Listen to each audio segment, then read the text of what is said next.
اگرچہ بھٹکے ہوئے ہیں لیکن کبھی بھولی ہوئی منزل بھی یاد آتی ہے راہی کو، اور بھٹکے ہوئے آہو کو پھر سوئے حرم لے چل۔ اس کی ضرورت ہے مسلمان کو پھر اس کا مقصد یاد دلایا جائے۔ پاکستان اس لیے نہیں بنایا گیا تھا کہ ہمارے ہاں ٹاٹے اور برلے نہیں تھے تو ہمارے پاس اس کے بھی باپ وجود میں آ جائیں، اس لیے تو نہیں بنایا گیا تھا۔ پاکستان اس لیے نہیں بنایا گیا تھا کہ جاگیرداروں کی جاگیرداریاں محفوظ ہو جائیں، پاکستان اس لیے تو نہیں بنایا گیا تھا۔ اور یہ کہ نمازیں اور مسجدیں تعمیر ہو جائیں، مسجدیں تو امریکہ میں تعمیر ہو رہی ہیں عالی شان سے عالی شان، اس لیے پاکستان نہیں بنا تھا۔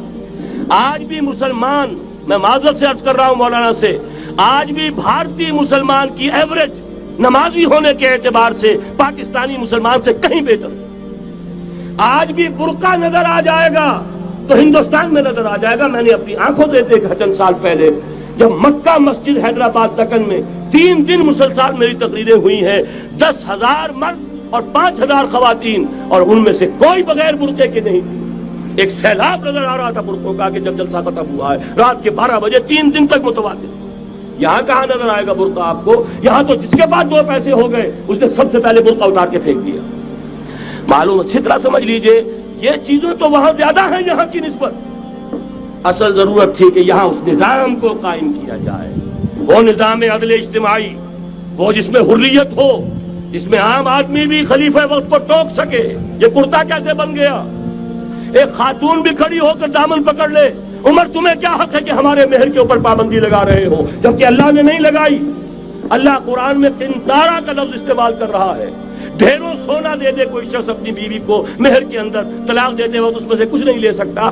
آپ کون ہوتے ہمارے حق کے اوپر پابندی لگانے والے؟ اور عمر نے کہا آج ایک بڑھیا نے وہ اب عمر کو دین سکھایا، آرڈیننس واپس۔ حضرت سعد بن ابی وقاص رضی اللہ تعالی عنہ جو فاتح ایران تھے، وہ گورنر ایسے ہی نہیں بن گئے تھے ریوڑیاں بٹی ہو اور گورنری مل گئی ہو، وہ تو خود فاتح تھے ایران کے، اس لیے گورنر تھے۔ صرف ایک پرچہ پہنچا ہے بارگاہ خلافت میں، حضرت عمر فاروق کے پاس انفارمیشن آئی سعد نے اپنے گھر کے باہر ڈیوڑی بنا لی ہے اور ایک دربان کھڑا کر دیا ہے۔ حضرت بلال کو بھیجا ہے رقعہ دے کر، اور یہ حکم تھا کہ بلال پہلے تو جاتے ہی ڈیوڑی میں آگ لگا دینا، پھر یہ رقعہ دینا میرا۔ اور رقعے میں لکھا ہوا تھا اے سعد، لوگوں کو ان کی ماں انہیں آزاد جانا تھا، تم نے انہیں اپنا غلام کب سے بنا لیا ہے؟ یہ دربان کھڑے کر دیا اپنے آگے۔ وہ حریت، وہ مساوات کہ جا رہا ہو خلیفہ وقت اور چارج لینے جا رہا ہے بیت المقدس کا، کوئی ذاتی علاج کے لیے نہیں جا رہا، سیر و سیاحت کے لیے نہیں جا رہا، چارج لینے کے لیے بالکل سرکاری وزٹ ہے، آفیشل وزٹ ہے، اسٹیٹ وزٹ ہے۔ اور حال کیا ہے؟ 700 میل کا فاصلہ طے کرنا اور ایک اونٹنی، کوئی انٹوریج نہیں، کوئی قدم و حشم نہیں، کوئی جمبو جٹ بھرے ہوئے نہیں، کچھ نہیں، ایک اونٹنی ایک خادم۔ اس ایک اونٹنی پر چونکہ راستے کا راشن بھی ہے لہذا 2 آدمی نہیں بیٹھ سکتے، ایک بیٹھ سکتا ہے۔ ایک منزل خلیفہ وقت بیٹھا ہوا ہے اوپر اور خادم نکیل پکڑ کر چل رہا ہے، اگلی منزل خادم اوپر بیٹھا ہے اور خلیفہ وقت عمر بن الخطاب رضی اللہ تعالی عنہ اور وہ آگے آگے نکیل پکڑ کر چل رہے ہیں۔ یہ نظام چاہیے آج نوع انسانی کو۔ اس کے انتظار میں، اس کی تلاش میں نوع انسانی نے کتنے تجربے کر لیے، کیسی چھلانگیں لگائیں، ملوکیت ختم کی، آسمان سے گرا کھجور میں اٹکا، جمہوریت آئی نام نہاد، لیکن وہ سرمایہ دارانہ نظام بن کر آگے سے بڑھ کر لعنت بن گئی۔ پہلے جاگیردار مسلط تھا، اب سرمایہ دار اور کارخانے دار مسلط ہو گیا۔ اس سے نکلنے کے لیے زور لگایا، کمیونزم کی طرف گئے، چھلانگ لگائی، اب ایک پارٹی ڈکٹیٹر بن کر بیٹھ گئی۔ انسان رست از یک بنتا افتاد در بندے دیگر، ایک چیز سے غلامی سے نجات پاتا ہے دوسری میں پھنس جاتا ہے۔ اور کیوں؟ کہ وہ نظام عدل اجتماعی جو محمد عربی کو دے کر بھیجا گیا تھا، اس کے کسٹوڈین سوئے ہوئے، اس کے کسٹوڈین کو اندازہ ہی نہیں۔ یہ نسخہ تو ہمارے پاس تھا، ہمیں عمل کرنا تھا اور دنیا کے سامنے پیش کرنا تھا۔ پاکستان بنایا اس لیے گیا تھا کہ ہم اس کا ایک نمونہ دنیا کے سامنے پیش کریں گے۔ قائد اعظم نے فرمایا تھا کہ ہم یہ چاہتے ہیں کہ پاکستان کی صورت میں عہد حاضر میں اسلام کے اصول حریت و اخوت و مساوات کا ایک نمونہ قائم کر کے دکھائیں۔ کہاں ہے وہ؟ بھٹک گئے، سو گئے۔ وَلَنُذِيقَنَّهُم مِّنَ الْعَذَابِ الْأَدْنَىٰ دُونَ الْعَذَابِ الْأَكْبَرِ، بڑے عذاب سے پہلے چھوٹا عذاب کا مزہ چکھائیں گے، لعلہم یرجعون، شاید کہ لوٹ آئیں۔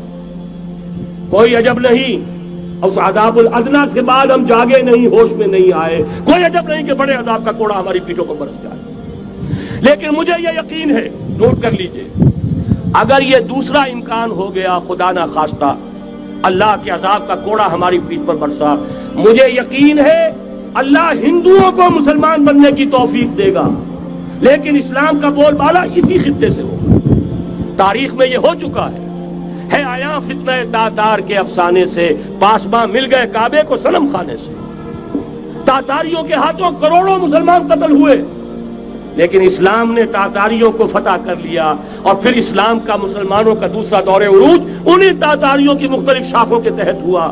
وہ تاتاری ہی تو تھے، وہ سارے ہورس، ٹرکش ہورس، ترکان تیموری، ترکان سبوی، ترکان سلجوقی، ترکان عثمانی، وہی تو سٹاک تو وہی ہے آیا فتنہ تاتار کے افسانے سے، پاسباں مل گئے کعبے کو صنم خانے سے، اس لیے کہ حضور نے فرمایا مشرق سے ہوگا، جہاں سے فوجیں چلیں گی، تو کوئی عجب نہیں۔ بہرحال یہ دو امکانات ہیں، لیکن اس کا فیصلہ تیرے ہاتھوں میں ہے، دل یا بدن، سیدھی بات۔ اگر تو اب بھی ہم ٹھیک ہو جائیں، جاگ جائیں، ہوش میں آ جائیں، قوم یونس کی طرح توبہ کر لیں، تو بغیر عذاب کے کوڑے کے رحمت خداوندی ہم پر سایہ کرے گی۔ اگر ہم نہ جاگے تو وہ عذاب کا کوڑا آئے گا۔ یہ نہیں میں کہہ سکتا ان ادری قریب بعید ما توعدون، یہ میں نہیں کہہ سکتا، یقین کے ساتھ جانتا ہوں کہ آئے گا، لیکن یہ کہ اس کے بعد بھی یہی سے بول بالا ہوگا، اگر ہمارے ذریعے نہیں تو ان کے ذریعے سے، جو ہمیں شکست دے کر پھر اسلام قبول کر لیں گے، لیکن کیوں نہ پہلے ہی راستے پر چلنے کی کوشش کریں۔